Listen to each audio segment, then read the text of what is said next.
इन्होंने संतों को गालियां दी थी और आपको गालियां दी थी, जो मैं बर्दाश्त नहीं कर पाई गुरुजी। मैं संतों को गालियां कहाँ देती हो बर्दाश्त नहीं होता। बाबा प्रेमानंद जी को इन्होंने गालियां दी थी, मैं कैसे बर्दाश्त कर लेती। अरे तो माँ के दांत तोड़ दोगे। नहीं गुरुजी, मैंने नहीं तोड़ा, ये खुद मेरे को मारती हैं। नाम जब करती हूँ ना तो झाड़ू लेके सर पे मारती हैं, चुप हो जा तू, ऐसे बोलती हैं। तुम भाव से, पर माँ के तो दांत वात ना तोड़ो। गुरुजी वो भूत प्रेत बताते हैं, मेरे को बहुत क्रोध आता है। अब नहीं बताएंगे, पर आपको काम भी तो करना चाहिए ना कोई घर का। वहाँ पे राधे राधे गुरुजी, प्रणाम गुरुजी। गुरुजी मेरा शरीर पहले बहुत अस्वस्थ रहता था, जब मैंने आपकी कथा सुननी आरंभ की तो मैं बिल्कुल स्वस्थ हो गई और मेरा मन प्रभु भक्ति में लग गया और मैं आनंदित रहने लगी। मेरा शरीर का सारा कष्ट चला गया और मैं घर के कार्य में भी माता पिता की सहायता करती थी और पढ़ाई भी करती थी। लेकिन बाद में गुरुजी पता नहीं क्या हुआ, कुछ समय के बाद है ना मैं फिर से अस्वस्थ हो गई और मेरे अंदर जैसे आप कहते हो ना काम, क्रोध, लोभ, ईर्ष्या, अहंकार, ये सब विकार आ गए और मैं ना माया के अंदर फंसती चली गई। फिर से प्रेमानंद बाबा जी है ना, जो उनकी मैं वीडियो सुनने लग गई, तो वो जो बताते हैं ना कि साधक के मन में ऐसा आता है जब वो साधना के पथ पे चलता है, तो मेरे मन में सब वही विकार आते हैं। तो मैं जो उपाय बताते हैं प्रेमानंद बाबा जी की, नाम जप करो, अधिक से अधिक प्रभु का सुमिरन करो, वो करती हूँ तो कम हो जाता है, नहीं तो मुझे विकार घेरे रहते हैं। विकारों से मुझे मुक्ति नहीं मिल पाती। और है ना मतलब मुझे कान में ना एक अजीब सी आवाज़ सुनाई देने लगी कि हमारे जो लड्डू गोपाल जी हैं कि है ना जैसे आरती करते हैं उनकी, तो वो अग्नि उसे जला देगी, तेरे काना को तो ये हो जाएगा। मैं रोने लगी, चिल्लाने लगी कि मेरे प्रभु को कुछ नहीं होना चाहिए। लोगों ने कहा कि भगवान है, भगवान को थोड़ी ना होता है, तो वो मेरे कान से आवाज़ नहीं जाती, तो मैं अजीब हरकतें करने लगी। तो मेरी माता जी को ऐसा लगा कि मेरे अंदर कोई प्रेत आ गया। तो ये मुझे ना बाबा त्रिलोक भारती जी हैं, जो शंकर जी के भक्त हैं, जिन्होंने 5000 साल पहले पृथ्वी में समाधि ले ली थी। तो वहाँ पे ऐसा है जैसे बागेश्वर में है और मेहंदीपुर में है, तो ऐसे उसमें तो मुझे लेके गए, पर मेरे अंदर कुछ नहीं आया। बस मैं एक ही कहती रहती हूँ, जिन बाबा जी के लेके गए उन बाबा जी से भी मैं यही बोली कि बाबा जी आप मुझे ना मेरे कान्हा से मिलवा दो, मेरे मोहन से मिलवा दो। तो जो बाबा जी की मूर्ति है वहाँ, उससे आवाज़ आने लगी कि तुझे तेरे कान्हा मिलेंगे। और मुझे ना सपने में भगवान के दर्शन होने लगे। अब मुझे रोज़ भगवान के सपने में दर्शन होते हैं, लेकिन सब लोग ये समझते हैं कि मेरे अंदर प्रेत है। तो अब आप अगर आप कह देंगे कि कुछ नहीं है तो सब मान जाएंगे। तो कौन बोल रहा था कि प्रेत है? मेरी माता जी बोल रही हैं, और एक है ना हम जहाँ धाम पे गए थे ना वहाँ कहाँ माता जी कहाँ है? वो उधर है। मैया काहे तुम भूत प्रेत के चक्कर में पड़ी हो? हैं? समस्या कितनी विकट है कि आजकल के बच्चे ज़्यादा पूजा पाठ भक्ति भाव करने लगे तो माँ बाप टेंशन में आ जाते हैं, है ना। उनको लगता है कहीं ये ज़्यादा साध्वी ना हो जाए, साधु ना बन जाए। जबकि शराब पीने लग जाए बच्चा, गलत राह पर चलने लग जाए लड़कियां, तो माँ बाप को इतनी फिक्र नहीं होती। उनको लगता है ये तो फैशन है, ये तो चल ही रहा है। पर अच्छे बन जाए तो दिक्कत है। तो काहे दिक्कत हो रही है आपको? राधे राधे गुरु जी। दिक्कत ये थी जी, ये ना पागलपन करने लगी, सारा सामान फोड़ने लगी, मेरे को मारकोच करने लगी, अपने छोटे भाई को मारती थी। मतलब ये देखो मेरे दांत वगैरह भी इसने तोड़ दिए, जुर्खे बुरखे ऐसे बहुत बुरी तरह हरकत करने लगी। इस वजह से तुम अपनी माँ को काहे मारती हो? मैंने माँ को नहीं मारा, बताऊं? मैंने आपको बताया मेरे अंदर आवाज़ सुनती, जैसे ये आरती करने जाती ना प्रभु की, जैसे मैया आरती करने जाती प्रभु की, तो वो अग्नि तेरे काना को जला देगी। ये जो तेरी माँ है ना, ये माँ नहीं है। जैसे पूतना आई थी कृष्ण को मारने के लिए। ऐसा कौन बोल रहा था? पता नहीं, अपने आप आवाज आती। मैंने मैया को बताया कि मेरे को आवाज आती है, तो ये सोची मेरे अंदर प्रेत है। और फिर माँ को मार दी तुमने? मारा नहीं गुरुजी। माँ कह रही दांत तोड़ दिए? नहीं गुरुजी, मैंने नहीं मारा। आप कहते हो ना कि माता पिता की सेवा करनी चाहिए, आप जो कहते हो ना, मैं खुद करने की कोशिश करती हूँ, लेकिन मेरा शरीर अस्वस्थ है। और ये मैंने पता है किस लिए किया था गुरुजी? इन्होंने संतों को गालियाँ दी थी और आपको गालियाँ दी थी, जो मैं बर्दाश्त नहीं कर पाई गुरुजी। मैं संतों को गालियाँ बर्दाश्त नहीं होता। बाबा प्रेमानंद जी को इन्होंने गालियाँ दी थी, मैं कैसे बर्दाश्त कर लेती? आपने कहा था गुरुजी, आपने कहा था कि माता पिता है ना, माता पिता को भगवान के लिए छोड़ना पड़े तो छोड़ सकते हैं, जैसे प्रहलाद जी ने। अरे तो माँ के दांत तोड़ दोगे? नहीं गुरुजी, मैंने नहीं तोड़ा, ये खुद मेरे को मारती हैं। नाम जब करती हूँ ना तो झाड़ू लेके सर पे मारती हैं, चुप हो जा तू, ऐसे बोलती हैं। कोई बात नहीं, भगवान की राह। अच्छा बेटा, भगवान की भक्ति करना बुरा नहीं है, लेकिन भक्ति में ऐसे नहीं हो जाना कि हम अपना काम छोड़ दें, अपनी जिम्मेदारियां भूल जाएं। बेटा काम भी तो करना। पढ़ाई लिखाई आपकी हो गई पूरी? +2 की है गुरुजी, अभी संस्कृत का कोर्स करेंगे। आपने कहा था ऑनलाइन क्लास लगेगी, आप संस्कृत। वो तो ठीक है बेटा, पर आपके यहाँ की कोई पढ़ाई क्या क्या कॉलेज वगैरह हो गया आपका? कॉलेज में संस्कृत शास्त्री का कोर्स करेंगे गुरुजी। करेंगे, पर अभी कर कुछ नहीं रही हो? नहीं, अभी कुछ नहीं करे। कहाँ तक पढ़ी हो? +2 की है अभी गुरुजी, अभी कॉलेज में एडमिशन लेना। तो ले लो ना बेटा, अपनी पढ़ाई पूरी करते चलो, साथ साथ भक्ति करते चलो, अपना काम भी तो कुछ करना है। गुरुजी आप बस है ना एक वचन ले लो, मैं इनको कुछ नहीं बोलूंगी कि ये संतों का कभी अपमान ना करें। नहीं, संतों का अपमान क्यों करती हो आप? चलो बात करो, क्या बुराई है संतों में? गुरुजी मैं आपको बता नहीं सकती, ये इतनी परेशान करती है, इतनी परेशान। कोई बात नहीं, वो परेशान करती है माना की, गुरुजी अपना एक भी काम नहीं करती, पानी पी के गिलास का बर्तन भी नहीं उठाती है। ऊपर से इसके पापा ड्रिंक करते हैं, मेरे को वे भी परेशान करते हैं। इनकी सारी जिम्मेवारी मेरे ऊपर है, घर की जिम्मेवारी मेरे ऊपर है। पढ़ाई ना ये पढ़ती ना कहना मानती, सारा दिन गाली गलौज करती है, दौड़ते आपस में लड़ती है ना वैसे लड़ती है। इसका छोटा भाई स्कूल से आता है, स्कूल की बात नहीं बताने देगी। मेरे को सोना है तो चुप हो जाओ, मेरे को टीवी देखना है तो चुप हो जाओ, मेरे को संत की बात से चुप हो जाओ, हमें नहीं बोलने देती है। कमरे 3 है गुरुजी, एक में मंदिर बनाया, वहाँ नहीं किसी को जाने देती। घर मेरा बहुत छोटा है गुरुजी, मेरे को कपड़े ऊपर धोने होते हैं, ऊपर नहीं चढ़ने देती, ना कपड़े सुखाने देती, ना ताने। मेरे लड्डू गोपाल के हाथ नहीं लगाना। मेरे भाव से मैं पूजा करूंगी, उस वो मुझे सिखानी है, मेरी तरह से पूजा करो। गुरुजी ये बताओ कि हमारे कुछ भी भाव नहीं है, मैं बेटी की अधीन हूँ क्या पूजा करने के लिए?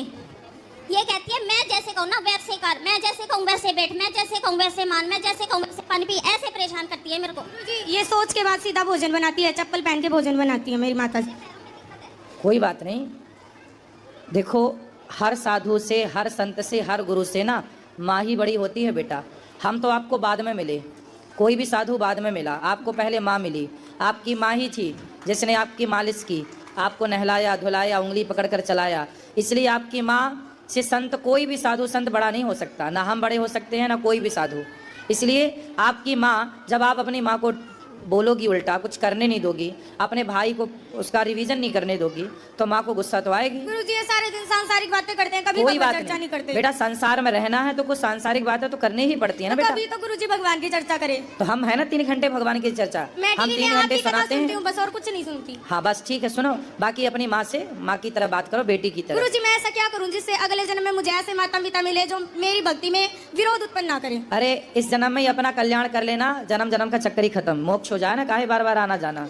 ठीक है गुरुजी। ठीक है? गुरुजी आपसे दीक्षा लेनी है। लेकिन सुनो, आगे से आप अपनी माँ को पलट के जवाब नहीं देंगी, और घर का काम भी, अपनी माँ के काम में हाथ नहीं बटाती हो आप। गुरुजी मैंने जैसे बताया, मैं अस्वस्थ रहती थी, स्वस्थ होने के बाद करने लगी, जब पुनः अस्वस्थ हुई तो अब मैं नहीं करती हूँ।